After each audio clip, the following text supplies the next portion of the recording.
गुरु रूप प्यारी साध संगत जी, आप सभी पवित्र आत्माओं के श्री चरणों में दास का कोटि कोटि प्रणाम है।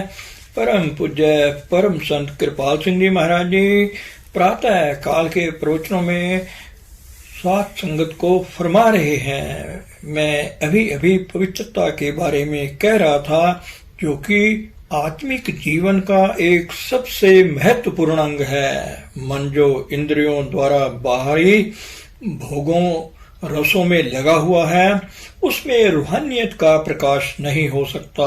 5 ज्ञान इंद्रियां, आंखें, कान, नाक, जुबान और चमड़ी, इनमें 3 इंद्रियां ज्यादा शक्तिशाली हैं। कान के वेग 80% आंखों द्वारा, 14% कानों द्वारा और बाकी 6% ज्यादातर स्पर्श के द्वारा ही आते हैं। अब पवित्रता कैसे कायम रखी जाए, यही खास नुक्ता है। आपको केवल अपना ध्यान केंद्रित करने की जरूरत है।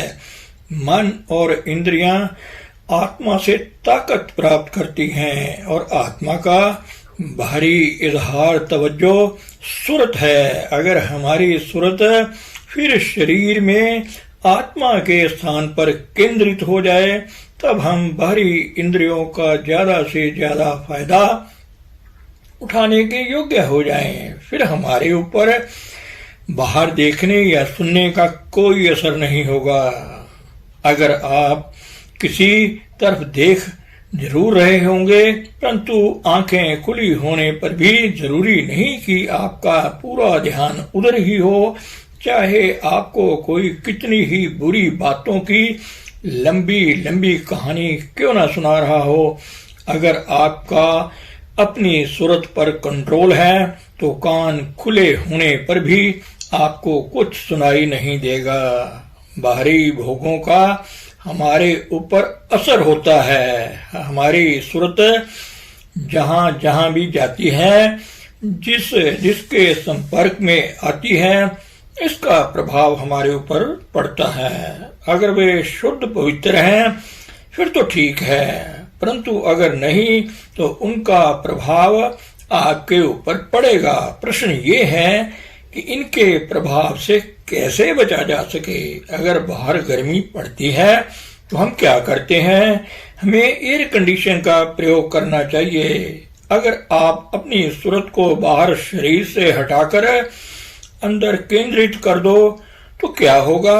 जब देखना चाहो तो अपनी मर्जी से आंखों से काम लो। अगर आप अंतर्मुखी हो जाओ तो बाहरी इंद्रियों का आप पर कोई प्रभाव नहीं पड़ेगा, परंतु क्योंकि हम बाहरी भोगों में फंसे पड़े हैं, कुदरती है कि हमारे ऊपर इनका प्रभाव पड़ेगा। पवित्रता ही वो जगह है जहाँ परमात्मा प्रकट होता है। इसीलिए ईसा जी ने कहा है, वे धन्य हैं जिनके दिल पवित्र हैं, क्योंकि वे परमात्मा के दर्शन करेंगे। बुद्ध, ईसा और दूसरे सभी संतों और गुरुओं ने इसी बात पर जोर दिया है। उन सब ने कहा, आपके हृदय शुद्ध होने चाहिए। जो दिल में होता है वही जबान पर आता है। आप वही कुछ बोलते हो जो पहले ही आपके अंदर है। अगर आपके विचार पवित्र हैं तो आप समझो कि आप भी पवित्र हो। कुदरती है कि आपकी जुबान द्वारा या आत्म रंग को रिश्मे द्वारा जो कुछ भी निकलेगा, उसका प्रभाव ही उसी तरह हो ही पड़ेगा। हमारा अंदर का आपा ही जुबान द्वारा या रिश्ते द्वारा बाहर निकलता है। इसीलिए कहा गया है, out of abundance of heart a man speaks, अर्थात मनुष्य के अंदर के विचार ही शब्दों द्वारा बाहर आते हैं। हर कोई पवित्र रहने, ब्रह्मचर्य धारण करने की बातें करता है। ऐसा करने का हमारे पास एक ही तरीका है, और वह कौन सा है? अंतर्मुखी हो जाओ। मन हमारे से ताकत लेता है, बाहरी इंद्रियां भी हमसे ताकत लेती हैं। संसार का अच्छा बुरा देखने वाले भी हम ही हैं। अगर हम अंतर्मुखी हो जाएं तो इन बाहरी इंद्रियों को जैसे चाहे प्रयोग कर सकते हैं। इस समय हम एकदम ही बाहरी भोगों की तरफ खिंच जाते हैं। अगर आप अंतर्मुखी हो जाओ तो किसी के छू लेने पर भी आप पर कोई प्रभाव नहीं पड़ेगा, आप निर्लेप हो जाएंगे। परंतु अगर आप उन लोगों को छुओगे जो अंतर्मुखी नहीं हुए तो उनका प्रभाव आप पर पड़ेगा। इसीलिए संतों ने इसी बात पर जोर दिया है कि किसी को मत छुओ, किसी की आंखों में ना देखो। ये सावधानियां आपको बचाने के लिए ही हैं। जैसे एक वृक्ष को जब काटा जाता है तो पहले उसकी टहनियां आदि काटी जाती हैं, इसके बाद तने को काटना आसान हो जाता है। ये सावधानियां सुरत के फैलाव को रोकने के लिए ही हैं। परंतु ये सब आपके अंतर्मुखी होने, सुरत को अपने अंदर एकाग्र करने पर निर्भर करता है। आत्मा के बाहरी इजहार को तवज्जो या सुरत कहा जाता है। जब आप अंतर्मुखी हो जाओगे तो आप अपनी मर्जी से बाहरी इंद्रियों का प्रयोग कर सकोगे। इस समय हम ऐसा करने में असमर्थ हैं। इन इंद्रियों द्वारा हम खिंचे चले जा रहे हैं। हमें हर एक को देखना तो पड़ेगा ही, क्योंकि हम संसार में रह रहे हैं। परंतु अगर सावधानी से किसी की आंखों में नहीं देखोगे तो बच जाओगे। परंतु सबसे बड़ा इलाज यही है कि आप अंतर्मुखी हो जाओ। फिर कोई भी आपके संपर्क में क्यों ना आ जाए, आपके ऊपर असर नहीं कर सकेगा। जैसे एक सपेरा सांपों के बीच में रहता हुआ भी सांपों द्वारा काटा नहीं जाता। मेरी बात समझे हो ना? इसलिए अंतर्मुखी होना भी सबसे बड़ी बात है। भजन सिमरन के अभ्यास में नियम से समय देने से यह अपने आप आ जाएगी। जब आपकी आत्मा को उभार मिलता है तो बाहरी संपर्क टूट जाता है। अंदर ज्योति पर ध्यान केंद्रित करने से आपका शरीर और बाहरी इंद्रियों से संपर्क टूट जाता है। एक बार एक डॉक्टर जो हजूर का डॉक्टरी मुआयना कर रहा था कहने लगा, आप कहते हो कि आप शरीर से ऊपर चले जाते हो, क्या आप इसका प्रमाण भी दे सकते हो? हजूर ने फरमाया, ठीक है, अगर इच्छा हो तो मेरा निरीक्षण कर लो। और इसके बाद हजूर अंतर ध्यान हो गए। डॉक्टर को आपके शरीर में जीवन का कोई चिन्ह ना मिला, यहाँ तक कि आपके खून का दौरा भी बहुत ही धीमा हो गया। सूरत से ही सारे शरीर को जीवन मिलता है। हम इस बात को भूल चुके हैं और बाहरी इंद्रियों द्वारा किए जाने वाले कर्मों में लगे हुए हैं। ये कर्म चाहे आप सैकड़ों साल भी क्यों ना करते रहो, अच्छे हो या बुरे, इनका फल तो मिलेगा। परंतु जब तक आप अंतर्मुखी नहीं होते, मैं फिर कहूंगा, आप बाहरी भोगों के मोह से बच नहीं सकोगे। इसलिए पवित्र होने का सबसे अच्छा ढंग अंतर्मुखी होना है। जब चाहो आंखों और इंद्रियों से काम ले लो और जब चाहो ना लो। मैं यही कहूंगा कि अंतर्मुखी इंसान ही संत है। वह आपके संपर्क में आता है और दया करके आपकी पीठ पर हाथ फेरता है या आप पर दृष्टि डाल देता है। इसका मतलब यह नहीं कि आपसे प्रभावित हो गया है, नहीं, समर्थ होने के कारण वह दूसरों को प्रभावित करता है। हमारी यह तरह योग्य हालात इसलिए हो जाती है कि हम दूसरों से प्रभावित हो जाते हैं। दूसरे लोगों के प्रभाव और संतों के प्रभाव में अंतर है। आप कह सकते हो कि वह आपके अंदर बैठा है, कभी कभी मौज से बातें करता है, क्या इसका ये मतलब है कि वह आपकी तरफ आकर्षित हो गया? बिल्कुल नहीं।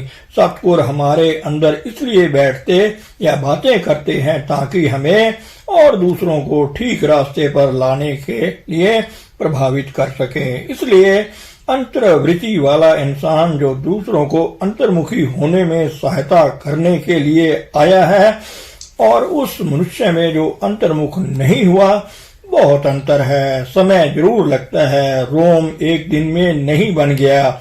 हर एक संत का पिछला जीवन है और हर एक पापी का भविष्य है। हमें इन बातों को अच्छी तरह से दिल में बिठाकर इनसे ज्यादा लाभ उठाना है। अंतर्मुखी होने के लिए आपको नियम से भजन सिमरन का अभ्यास करना चाहिए। सुरत को अंतर्मुख करके ही अपना सारा जीवन गुजार दो। इसका भेद मुझे नेपोलियन के जीवन से मिला। संतों और अन्य महापुरुषों के बारे में मैंने 300 से ज्यादा पुस्तकें पढ़ी। मैं आपको बताऊं कि नेपोलियन एक बहुत ही सुरतमंद इंसान था। सवेरे 2 बजे वह एक प्राइमरी स्कूल का प्रोग्राम बना रहा था। यह वाटरलू की लड़ाई वाली सुबह की घटना है। 8 बजे तक वह बाग में टहल रहा था। उसका एक मंत्री भी वहां था। उसने पूछा, आप क्या कर रहे हो? 9 बजे तो लड़ाई शुरू होने वाली है।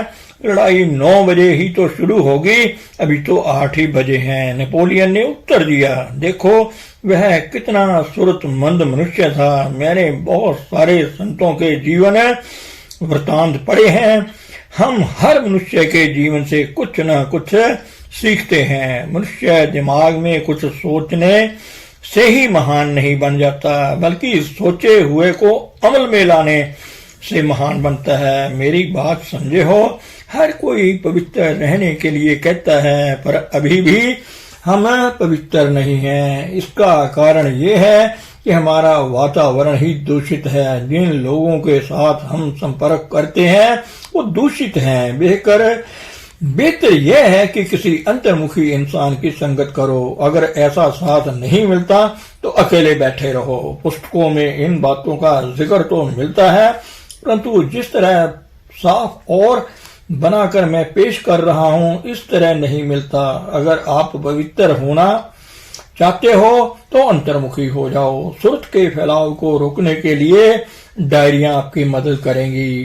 फल वृक्ष से टूटकर ताजा नहीं रह सकता।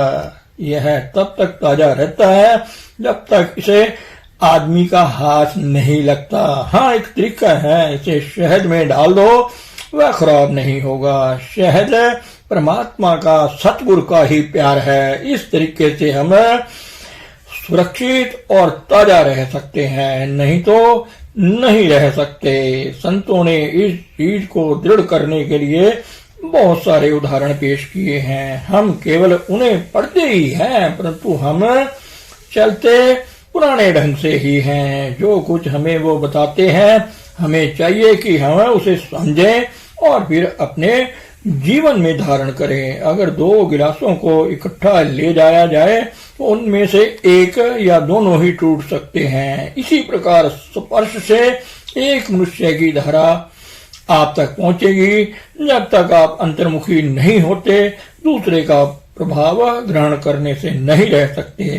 तैरना सीखने के लिए पानी में उतरना ही पड़ेगा। हमें संसार में ही रहना है, परंतु इसके ऊपर रहकर इसमें सफलता प्राप्त करने के लिए हमें अंतर्मुखी होना पड़ेगा। मेरा नुक्ता समझ रहे हो ना? एक अंतर्मुखी इंसान को संगत करने से पहले आपको उसके जीवन की धारा प्राप्त होगी। मौलाना रूम साहब का कथन है, अगर आपको किसी संत का संग प्राप्त हो जाए और आपको उसके पास 1 घंटा भी बैठना नसीब हो जाए, आपको उसकी आत्म धारा प्राप्त हो जाएगी।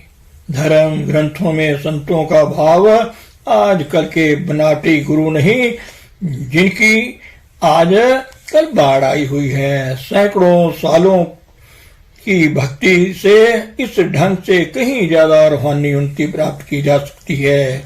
एक बार आपके पास बैठने से आपकी सारी ठंड दूर हो जाती है। इसी तरह अगर आप किसी बर्फीली पहाड़ी पर जाओगे तो जरूरी है आपको ठंडक मिलेगी। इसलिए संतों की संगत से बड़ी जबरदस्त बरकत मिलती है। जिस तरह किसी कमरे में फूल रखे हो, सारा कमरा सुगंध से भर जाता है। अगर उनको कपड़ों में रखो तो उनमें खुशबू आ जाती है, उनको पानी में रख दो तो पानी सुगंधित हो जाता है। इसी तरह जहाँ कोई अंतर्वृत्ति वाला इंसान बैठा हो, उसके चारों तरफ का वातावरण भी पवित्र हो जाता है। ऐसे वातावरण में हर बात बड़ी स्पष्ट समझ आ जाती है और साथ ही तरक्की भी ज्यादा होती है। उसके मंडल में फैली हुई आत्म धाराएं आपके अंदर भी आ जाएंगी। इसलिए आपको संसार छोड़कर जंगलों में जाने की जरूरत नहीं है। आपको पानी में रहकर ही तैरना सीखना पड़ेगा। मेरी बात समझें, ये बहुत जरूरी है। जो कुछ कहा गया है इसको समझो और भजन सिमरन में ज्यादा समय देने का यत्न करो। केवल इसी तरीके से आप अंतर्मुखी हो सकते हो। धन सतगुरु, धन गुरु रूप हरि साध संगत जी।